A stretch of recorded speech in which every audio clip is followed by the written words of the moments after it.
All right. Hey, Bill Crawford here. Welcome to the second episode of my Casual Coaches podcast. Today we're going to be talking about the NFL, including the upcoming draft. We're taping this on Sunday evening, April 24th, 2022. And since this is a local, regional, sort of just for fun podcast, and it's the topic is the NFL, we'll probably be talking a lot about the AFC North. Lots of Browns fans, Steelers fans, Bengals fans. Well, then there's Nate, but then that's mostly what we'll be covering today. So, and I would like to introduce my guests. You recognize a couple repeat guests, the professor over here, Michael Reiner from WKBN, by the way. Thank you, Professor, for coming back today, and Nate Scott also. And he's here primarily because he's the handler of our next special guest, Big Blue, the Big Cat, Corey Miles. How about that? Hey, it should be fun. Absolutely. Corey Miles. All right, now we got Corey here. We're counting on you for some entertainment, Corey. But in reality, we know you're a good dude and good human. So if we didn't razz you, then you need to be worried. So we like you. So it's all good. All right, I'm going to be the moderator this time, so it's going to shorten it up a little bit. We're hoping to keep this around 30 minutes. These are the experts here on the NFL, so I'm going to do the true sort of podcast moderator sort of thing. So. And we're going to start this time, instead of just a random number, since this is mic 1, 2, 3, 4, we're just going to start with number 1 when we get into our agenda. And then after we go to a next topic, we'll start again with the next person, which would be Corey, then so on and so forth, like we did last time. So I'll keep it going and make sure everybody knows what they're doing. Got a couple new things today. As you can tell, one, I'm going to try to relax about the sound effects, but I did find a soundboard with quickie sound buttons for sound effects, and I will try not to use it too much, but, we'll see what happens. Oh, well, see, there you go.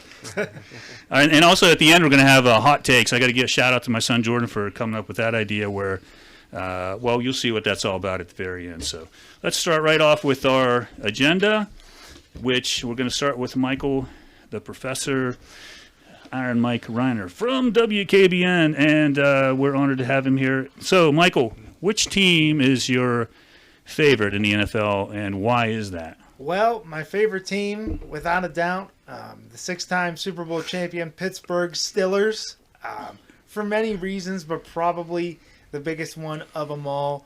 My family, the Reiners, mom, dad, Mitchell, if you're watching, we love to go to the Steeler games. We go to a lot of games every year, and we just love it.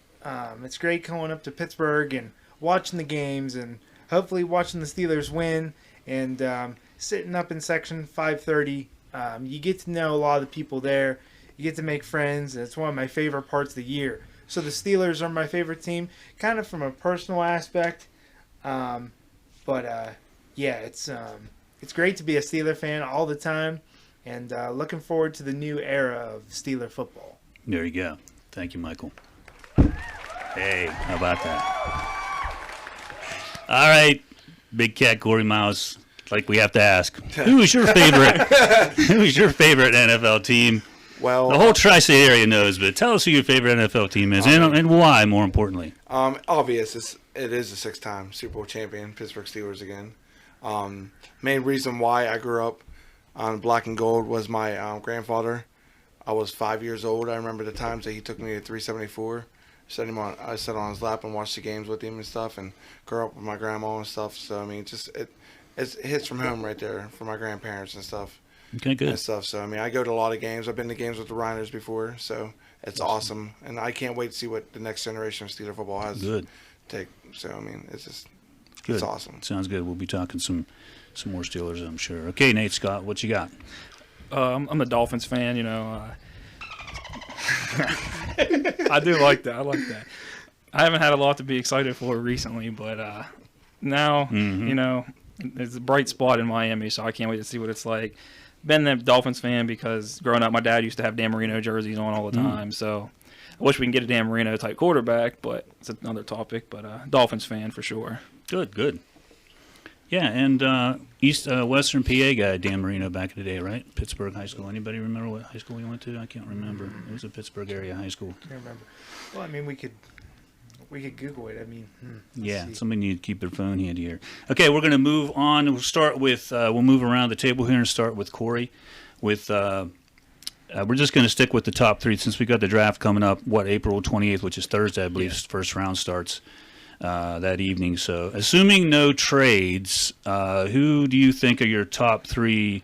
Who's your top three draft picks? And number one's the Jaguars, two's the Lions, three's the Texans. So, who do you think is going to go 1, 2, 3, Corey? I think it's going to stay like it is. I mean, I think the Jags are number one. Detroit's number two, and Texans going to be But number three. what players do you think are going to go? I think the Michigan dude. I think he's going number one. I mean, even though I'm a Ohio State fan, and they beat us this year. I mean, that guy, he's unreal. Who's a Michigan dude? Anybody know? Aiden Hutchinson. That's right. The linebacker. Okay. Edge rusher linebacker. Oh, okay, gotcha. I think Neal. Who? Help me out. Evan Neal. Evan Neal. I think he might go to Detroit. If not, he's going to go number one. Maybe I think 1 and 2 is those two for sure.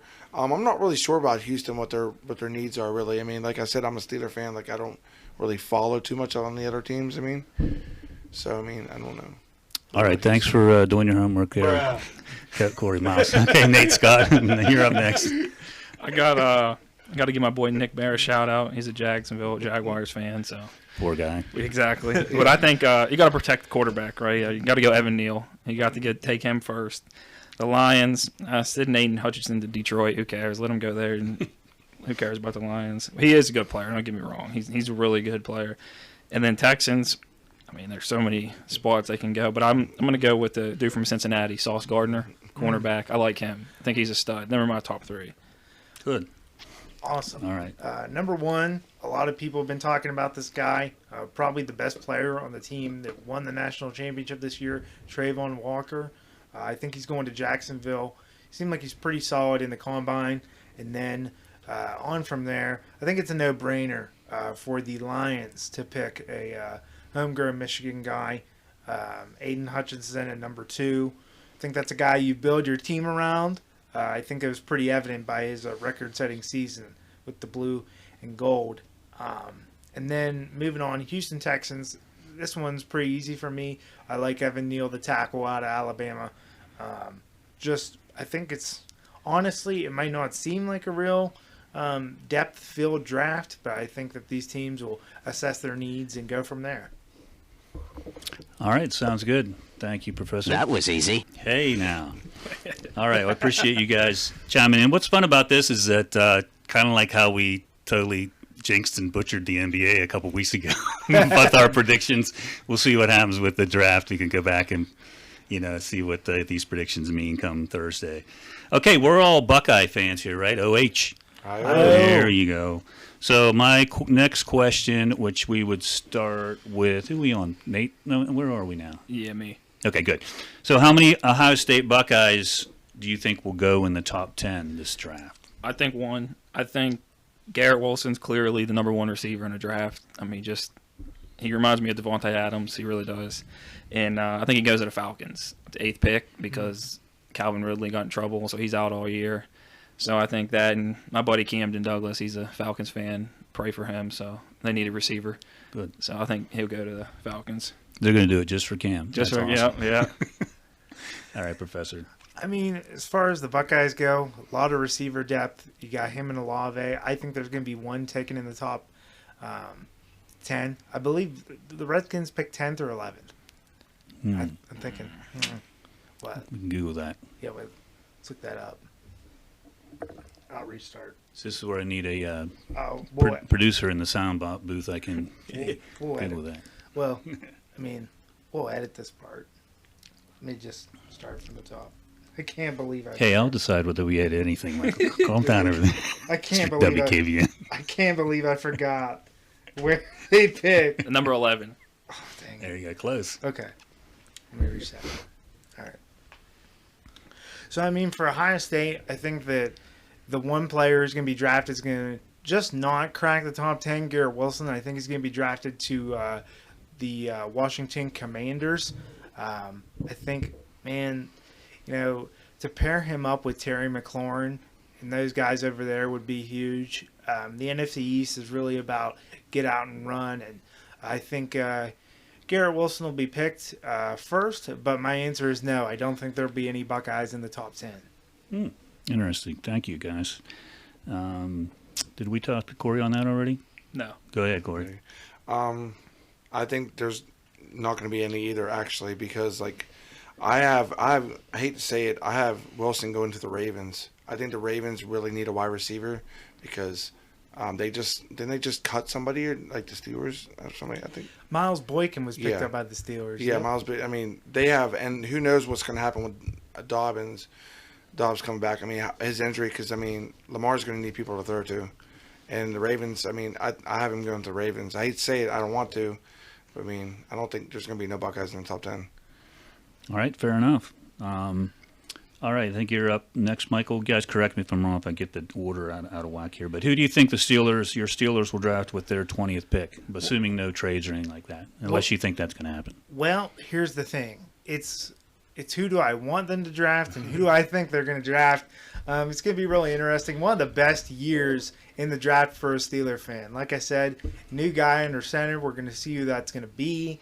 Mostly, I think it's going to be Mitchell Trubisky. But I think the Steelers could go really anywhere here. I think they can go quarterback. I think they can go wide receiver. I think they can go defense. But as far as what I want to happen, I'm going to say, is I want the Steelers to pick up Jordan Davis out of Georgia. I don't believe that he's going to be available. I think he's too high end of a talent. But one of the things that I think the Steelers really struggled with last year, fellas, is the run game. There were a couple of games last year where the Steelers just fell apart on the run defense end of things. And I think the big guy, Jordan Davis, I think he's 6'6", and I think just the way that he could plug those holes in there, man, he just seems like the perfect guy to replace Stephon Tuitt. But I see where they're coming from with all the mock drafts. You have Malik Willis, Kenny Pickett in there. That's because I think everybody wants to have the 49ers problem. You know, have a guy, you know, that's available as a backup of the future. But I think the pick that I think is going to happen, though, is going to be Kenny Pickett out of Pittsburgh. The more that I see mock drafts, I think more people like Willis, so maybe Pickett will slide down. All right, small hands, Kenny Pickett. Thanks, Mel Kiper. Okay, Kirk Herbstreit, what do you think about the 20th pick of the draft, Mr. Steelers expert? Wow. I don't think the Steelers are going to go quarterback at all because I really think they were smart to sign Trubisky because, listen, for the amount of money they're paying him, they're going to save so much money on the defensive side of the ball, offensive side of the ball, and they can build for the future. They want to win. They don't want to win now. They want to win for the next 10 years, next 15 years. And listen, there's a lot of quarterbacks coming out of the draft next year. A lot of great quarterbacks coming out next year. I think I would want my heart. I want Olave. I want them to move up to get him. I would love for them to get him. I don't think they're going to get him. I think they're going to take also that. I think they're going to take that tackle. But Mike was saying, I really think they're going to take him because they need the run stopper. Who knows what's going to happen with Alua? I mean, how he's going to come back from everything he's went through. I mean, you don't know. I mean, he's a great run stopper. I hope he comes back strong. But, like, if the Steelers build that defense up, listen, you can win with a mediocre quarterback. And Mitch Trubisky is a good quarterback. He can run on the scramble. He can pass still. I'm not saying you have to be a great quarterback like Aaron Rodgers. But, listen, the Steelers did not go out there, and they did not spend the money like other teams did, and they're going to be set for the future. All right, Corey, do not make me use the Corey cutoff button here. Stay on point. We're talking about the 20th pick now. Relax. You're getting excited, though. Okay, Nate. I know you're not a Steeler fan, but what do you think? I think if Malik Willis is there, I think that would probably be one of the steals of the draft. I think he's the best quarterback in the draft. I think he's just super athletic, got a cannon. He's played at Liberty, so it's not that big of a call. So it's going to take some adjusting, but I don't think they play. I think they're going to go with Trubisky to start anyway. So there, but if not, he's a good dude too. Yeah, he is. Yeah. If not, I would say they go receiver or cornerback because I think they need some help on their. Joe Hayden's getting old. Let's face it. And Mika Fitzpatrick, he's not really much of a cover guy. He's a safety, So I think you go receiver or cornerback. Not sure which one, but I think if the quarterback's there, they take it. If no, I think they get receiver, cornerback, because like you were saying before we started, Claypool, he's not too good, So Right. Yeah, and lost Juju. So. yeah, All right, good stuff. Let's move on. It's Corey's turn to go first here. I know there's no Browns fans here, but what do you think about what the Browns have done with Deshaun Watson, and do you think his legal troubles mean anything? Be honest with you, I think the Browns are stupid for doing that because you're tying too much money up on one player, and I think his troubles are not over. I think here's the thing: Cleveland is a rough city. He can go up there, he can get in trouble. Anything can happen. I don't think it's over with. I think he's going to be suspended for at least 6 games. I think it's going to happen, and they're tied up so much with this guy. It's going to hurt them in the long run. They're going to be hurting, and I mean, speaking from a Steelers fan to a Browns fan, I know a lot of Browns fans in my family that's saying that was a stupid move because they want to use that money someplace else. Listen, Baker Mayfield is a good quarterback. That was stupid the way they just threw him aside. Nate? Baker's an average quarterback at best. So I think if you can get a top 5, top 7 quarterback with Watson, you have to. Like with Mahomes in the AFC, Josh Allen, Joe Burrow, if you want to win, you got to go after it. So I think from a standpoint of getting him, but I mean paying him $44 million a year, that's a lot. But I mean the dude, if he don't get suspended and plays, I mean he's going to be top 5, top 7 quarterback in the league. I mean he hasn't got in trouble yet. There's a lot of people saying he shouldn't. I don't know. I don't know what's going to happen. If he does get in trouble, maybe he's suspended a couple games here and there. But I don't think nothing huge. No, 1-year ban or anything. So I think it's a great move for him. I mean, obviously, if Baker was above average, a lot of teams would be wanting him now for only $19 million a year. So Good point. I like that move. I do. Lay some knowledge on us, Professor. Well, it's kind of a double-edged sword. I mean, as a football standpoint, to not lose anybody on the roster and still get away with this signing is a big move for them. It makes them better, maybe as far as the ability to win certain games and to come from behind.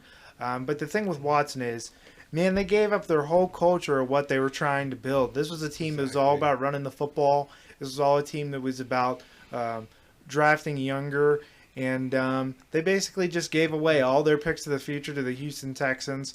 As far as Watson goes, the only way it could be successful is if the Cleveland Browns win a Super Bowl. This is now a roster that is the most talented in the NFL. Me personally, I don't think it was a great move. And I thought it was a great move for on the field, but as far as the long-term future of this team, I don't think it's a great move because you basically just shoo away in Baker Mayfield the only guy to win you a playoff game in 20 years, okay? And that was only a year ago. So think about this guy, Baker Mayfield. I mean, he might not be the best guy in the stat sheet, but I mean, he helped his team win a playoff game in Pittsburgh a year ago, and then the next year he plays injured, which, I mean, of course he's going to play injured. He wants to save his job, and that's the coach's fault for letting him play. But I mean, has this ever really happened when a guy has won a playoff game, has had a good to great season, and then he's hobbled the next year with a hurt shoulder, and then we're like, nope, we're going to shoo him off? I don't think it's really ever happened. I think this from a roster and trust standpoint, a lot can go wrong, and I think it will go wrong. I think somebody will get hurt this year for the Browns, unfortunately, because injuries happen. It's a fact, and I don't know. I think that the Browns will not win the Super Bowl, so will not be a move that pans out. All right, you're listening to the Casual Coaches Podcast, episode number 2. Make sure you go to crawfordpodcast.com to learn more about this podcast project. Check out our merch and our T-shirts and see what you think, and be able to watch this episode and the previous episode, and also my other podcast, Miller Green Music Podcast. Oops. Okay, so who's next, guys? I lost track already. Corey? I'm thinking. Let's look at the tape. Is it Nate? Nate. I think it is Nate. I think you're right. I got to keep better It's track. Nate, guys. Sorry, we're All losing. right. So, Nate, another Steeler one, I'm sorry, but was picking up Mitch Trubisky a good move for the Steelers? I mean, I guess I don't think it puts him over the top. I think it, is he better than Ben? at the time, at Ben's age, now, but he's not, anywhere near a Hall of Fame career like Ben. But, if you get him cheap, like Corey was saying, and he's average, on a good day, he's probably below average but the way the Steelers are, they give the ball to Najee 20 times a game. They got a good defense, so they're going to be in a lot of games simply because of that.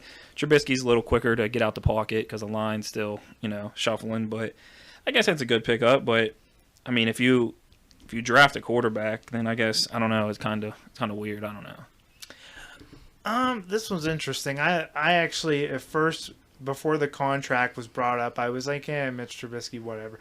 But you forget he did play in 2 playoff games.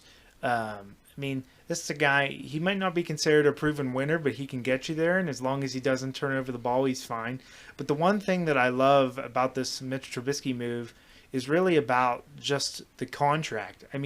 This incentive-based contract where he's getting paid, I think, right around $12 million, and then he could get $14 million in incentives. It's like an investment. It's like if you invest in a company, and that company is like just getting started, but then it turns into Amazon. It's like, you could really,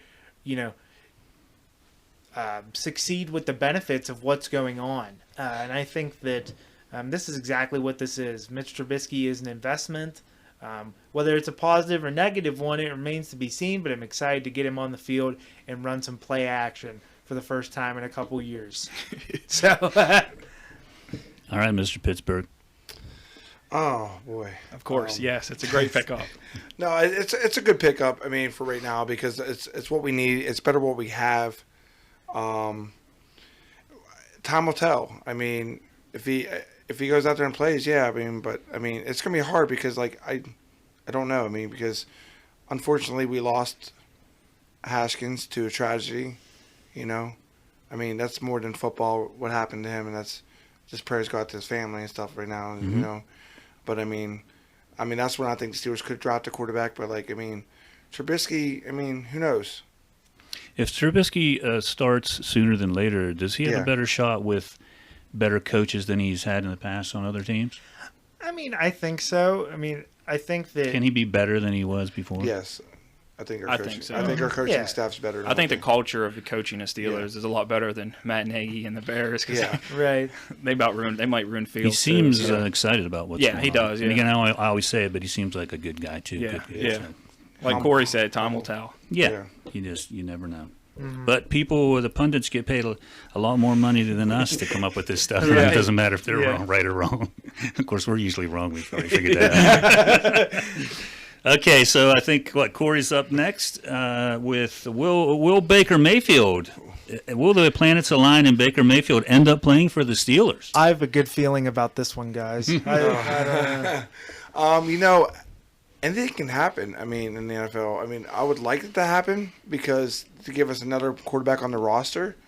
But here's the thing about Baker. What's a better way to stick it to Cleveland that just threw you under the bus? Go to Pittsburgh and win a championship and prove them wrong. 100%. I don't think it's going to happen. Who did that? I don't think it's going to happen, but you know what? Why not? Why not? All right, Nate. I get if they release him, maybe. Why not pick him up? Because I think he is better than Trubisky. You just sounded like Baker Mayfield's biggest fan. So what do you think? I don't think. I think it would give them from here to here, know. But I just find it funny that they talk so much stuff on Baker, all Steeler fans, for 3 years, and then now we're about to sign him and we're about to be the playoffs. We're gonna get back to Cleveland. Let's relax. Let's relax for a second. I don't know. I still think Baker goes to Seattle. That's where I think he ends up. Seattle. Yeah. Mike? I talked all the positive things about Baker Mayfield, and that's because of what he does on the field and what I think that it's proven record of what he did. But, I am not, let me just state it, I am not a fan of Baker Mayfield at all. He is one of the most just disrespectful, out-of-touch guys with the media. Whenever you see him in a postgame with the Browns, whenever they lose, he just throws a tantrum. He doesn't own it. And I think that the Browns, I think that it might have been a little bit wrong from a structure standpoint to do what they did. But I mean, when you see all the social media posting and all those things, and the fact that they could go find someone better, of course they did. I don't think he's going to play for the Pittsburgh Steelers, and I think he will remain on the same team on the bench for the Cleveland Browns. I don't think any team is going to pick him up, because I think that some of these teams in the rebuilds, your Carolina, your Houston, your Seattle, they'd rather just play who they have or get younger at this point. Now, who's that, Mr. Wrestling Dude? The Nature Boy, Ric Flair. Well, of course, we just jinxed it, and Baker Mayfield will end up playing for the Steelers, thanks to the four of us. All right, whoever's up next, because I'm horrible at keeping track, who will win the AFC North this season? I think it's me. Yeah, I think it is. Okay. All right. Well, this is going to be an interesting pick. I've thought a lot about this one for a lot of time, past couple weeks. AFC North. It's like when you have a big family reunion. You get everybody together. You get the food. You get the drinks. You have the good time, and you're just hanging out with the family. To me, that's what the AFC North feels like. From a fun time watching football standpoint, not from a physicality standpoint. I mean, like, you get together with your family and you watch games in the AFC North, whether you're a Steelers fan, you're a Browns fan, whatever. But I think that the Ravens are going to win the AFC North. And the biggest reason is because No Bengals. Wow. the Ravens have not missed a playoff when Jackson is under center. I mean, to me, this is a guy who changes their team. And this is a team that lost all their players due to injuries before the season even started. I mean, they lost 8 straight games when Jackson went down. I mean, they were really hobbled by injuries. A team like that who's hurt by injuries wants to come back hungry, and I think that's what they're going to do. Worst to first in the AFC North. Were they worst? I think they were. Yeah. But anyways, yeah. Worst to first in the AFC North. Baltimore Ravens, mark it down.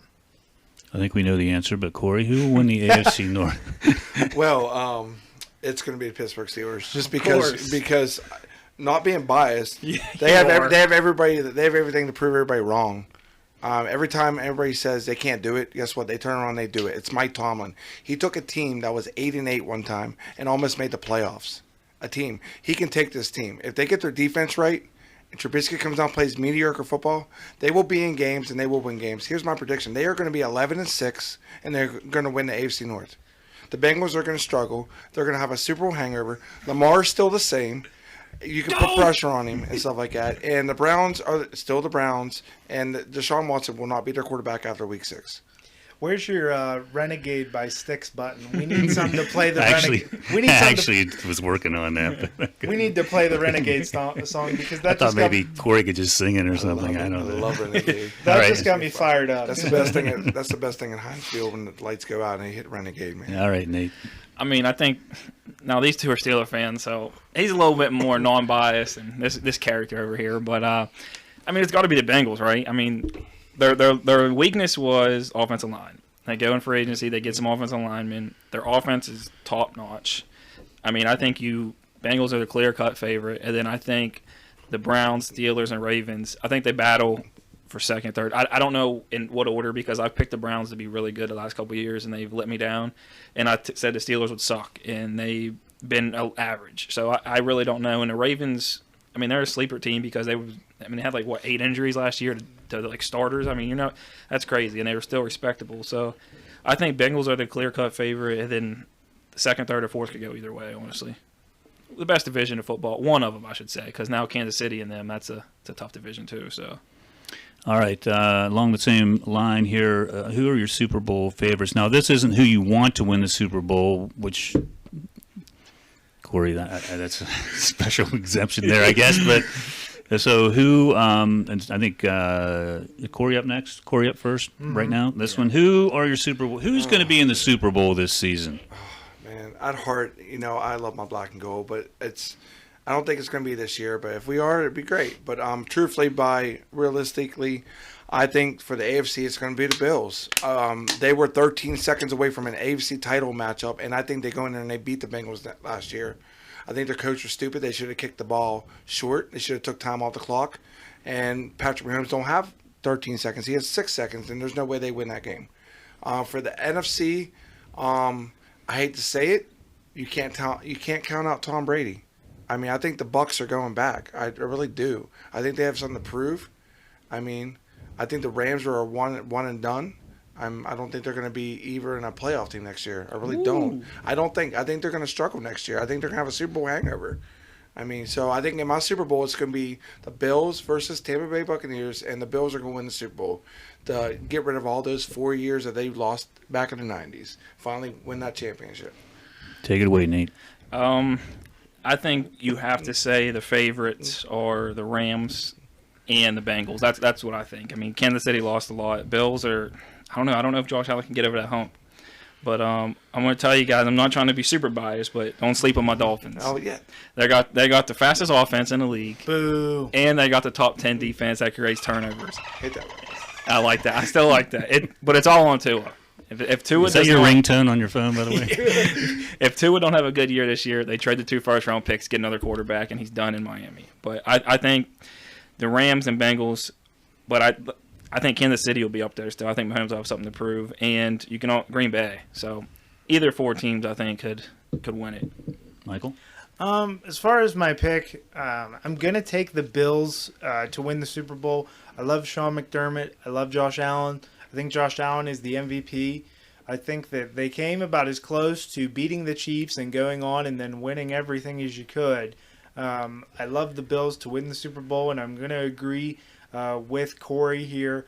I like Tampa Bay to represent the NFC. It's going to be interesting, though, to see who kind of rises out of the NFC other than that, besides them and the Rams. Maybe a little, somebody from the NFC East, maybe a little Dallas Cowboys, maybe a little Minnesota Vikings action, because I think Green Bay is going to be a little bit less stout. But as my final prediction, I think Bills win the Super Bowl over the Buccaneers. MVP of that Super Bowl is going to be Dawson Knox, the tight end. Ooh. Wow. He showed up big time for the Bills this year, so I'm going to go for it right now. That might be the first time that a tight end wins the Super Bowl MVP. But that would be, a nice, bet or anything would be for Dawson Knox, the tight end for the Bills, to win the MVP of the Super Bowl. Okay, well done. Yeah. All right, last question before we move on to our new hot take segment is who will be the MVP of the NFL? And I think Nate's up first. Yeah. Okay, good. I'm gonna roll with Mahomes. I think Tyreek Hill leaving him for Tua, which I like the Dolphins, but I don't know what that deal was besides money. But I think Mahomes goes crazy. I think he has a lot to prove, and I just think they throw the ball a lot. I think he's going to get a lot of yards. Kelsey will be up there, so it'll be. I think Mahomes. As far as my MVP, I'm thinking. I mean, if I'm betting with my mind, I'm thinking Josh Allen. But if I was going to pick who I think is kind of an under the radar pick, as much of a superstar as he is, hard to believe that Russell Wilson hasn't won an MVP the past few years. I think he can very well do that with Denver. This is probably the best team he's been on since the first Super Bowl. Jerry Jeudy, Cortland Sutton, you know the deal. Javonte Williams. I think that Russell Wilson has just as good a chance as Josh Allen to win the MVP. So I'll go with Russell Wilson then to mix it up. All right, Corey. Wow, you kind of actually stole it from me. Oh, it's all good though, brother. It's I was thinking Josh. He did Allen that too. to me last time. I was thinking about Josh Allen, but I was really thinking in my heart. I really think Russell Wilson has everything to prove. Leaving Seattle, you're right about everything you said over there. Going to Denver, I think Denver's going to be a very, very hard team this year to beat. I think they're going to be I think they're going to be in the AFC Championship game. I think it's going to be the Bills and them in the AFC Championship game. I really do. Mm-hmm. All right, good stuff. We'll see what happens. Okay, we've got our new segment here. We're going to wrap up the podcast episode with our hot takes segment. So we're back around to mic number one, which is Michael, and you're going to get. It's kind of like I stole this from the winner of the Around the Horn sort of thing. So I'm watching the clock here, and Michael, you got 2 minutes to talk about anything you want related to sports, and go ahead. Well, basically, baseball just started. I'll take it away from here. I think it's my sport. I just love watching it. I enjoy watching the Pirates, even though they are terrible. But one thing I kind of want to talk about is this rivalry between the Guardians and the Yankees. Oh, and we've got Corey over there who's a big Yankee fan. Imagine that. I saw him perk up. But after the game last night, Yankee fans were throwing trash at the Indians on the field. A lot of people were upset about this. And I just want to make us think for a minute. Are Yankees and Cleveland, the Cleveland Indians, the Cleveland Guardians, one of the most slept-on rivalries in all of sports? Rivalry spark again, in some capacity. I think that it's something to really think about here. But then back over to the Pirates, I just want to talk about how much I love watching them. I love just that it's a team with a lot of no-names that go forward, and they took 3 out of 4 from the Cubs with the win today. So love to see the Pirates and local product from Mars, David Bednar, doing work as much as they can. Because we all know how it's going to end up in the end. But we're going to ride it out. So. All right. Right on 2 minutes. Way to go. Okay, Corey Miles, 2 minutes. Anything you want to talk about sports-related? Biggest thing for me right now is my love for Duke basketball. And this past year, Coach K retired after 42 years. 1,200 wins, 13 Final Fours. This man won 5 national championships. I know it was a heartbreak how we ended. We lost to Carolina, but you know what? Carolina's a great program, and it was a great game. And I give props to Nate and his team over there, But, if we would have went out any other way, I would have won it that way because that was Carolina Duke is just the cornerstone of college basketball. They are just the best 2 basketball programs ever. I don't care what anybody says. I've been a Duke fan since 1992. I remember the Leitner shot. I mean, that's when I started loving Coach K, loving the Duke Blue Devils, every year. I mean, they break your heart sometimes, but we won 5 national championships, and Coach K is awesome. And it just, I don't know, that's my team, man. And, it's sad to see him go, but John Shire's going to be great for our program. But Roy Williams stepping down 1 year, then Coach K stepping down, 2 great icons of the college basketball pedestal, And Jay Wright. Jay Wright also, yeah. Yeah, Jay Wright. Class It brings me to tears. I mean, because Duke Carolina rivalry is not going to be the same without those 2 and stuff. I mean, I know they beat us, but you know what? They were the better team that night, and that was it. I mean, but that's all I got. All right. So. Well, we know you're passionate about all your teams, Corey. Appreciate that. Okay, 2 minutes, Nate Scott. All right, first off, I just want to say the Nets, I'm sorry, I should never have picked them. I don't know Somebody told you so. I don't know why I did. I was so high on Kevin Durant. Is it maybe because Curry just made him a better player? Everyone was double teaming Curry. KD's wide open, and then Irving leaving LeBron for Kevin Durant. Them 2 are just, I don't know. There's nothing to explain. Now, if I say this, they might come back and win the series. I don't know, but they're about to get swept. Is what's going to happen. It looking like. I mean, they don't even look like they're trying out there. It's like Jason Tatum and them is knocking them up, and they don't know what to do. They're being physical with them. They don't know what to do. So my Nets take it's trash. Throw it in the trash, delete it. I don't care. And then it's on tape. It lasts forever. Yeah. So in my other talk, I want to talk about Carolina basketball. So they just got some breaking news today. Caleb Love will be returning. So they returned 4 of the 5 starters. Wow. 6 of the top 7 players from last year, and bring in a top 15 recruiting class. So the revenge tour starts now. Feeling a little bit better now, even after the Kansas loss. That was heartbreaking, but I think they're going to be, like I said, returning 6 of the top 7 players. I think they're going to be preseason number 1, and it's go time. So I can't wait for that. And the Nets. I don't know what to say about them anymore. I can't believe it.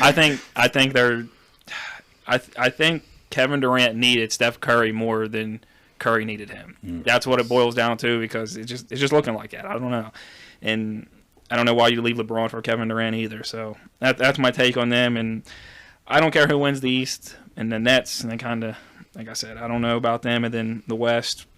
I think it'll go either Warriors or Suns, depending when Booker comes back. So it's been good playoff so far. So hopefully it keeps it up. Yeah, there's been some good games. Okay, good stuff. Well, thanks everybody for coming out once again. By the way, this podcast will be cooking by the time March Madness rolls around next year. We couldn't get it to happen for a couple years, but that's going to be fun stuff. And also, by the way, congratulations to Corey Miles. This is the Corey cutoff button, and we did not have to use the Corey cutoff button, which is actually a working button for Corey's mic. But he was very well behaved, and I'm proud of you, Corey. Congratulations. Thanks, we'll give you a little shout out here. There you go. All right. So we are going to wrap things up for the Casual Coaches Podcast. Make sure you go to CrawfordPodcast.com to learn more about what's going on here. Watch for this. Well, you're already watching it. So anyway, over and out. Thanks to my guests again, and stay tuned. We've got a couple cool podcasts coming up. The next one's you guys are going to take some time off because we're going to talk about officiating. And no, Corey, you're not going to be part of that one, I'm afraid, because the button only works so many times. And I think maybe it's going to be Denny Stoddard and Germ, and if we can get Rob Walgate down here in the studio, it would be really cool. We're going to my idea is to talk about officiating, maybe some stories, different things. I know they can't talk about a whole heck of a lot of stuff, but I think that would be a good, cool topic to talk about, something a little bit different. And also, we're going to have a golf podcast for then probably going to be Stokes and Jason Dickey and Blake Prince. So we'll talk about golf, talk about the PGA, talk about local courses, talk about different stuff like that. You're letting John Stokes talk about golf? Oh, jeez. That's like an hour. I'm just kidding, Stokes. Love you, Uncle John. All right. Anyway, thanks, guys. Over and out. Casual Coaches Podcast.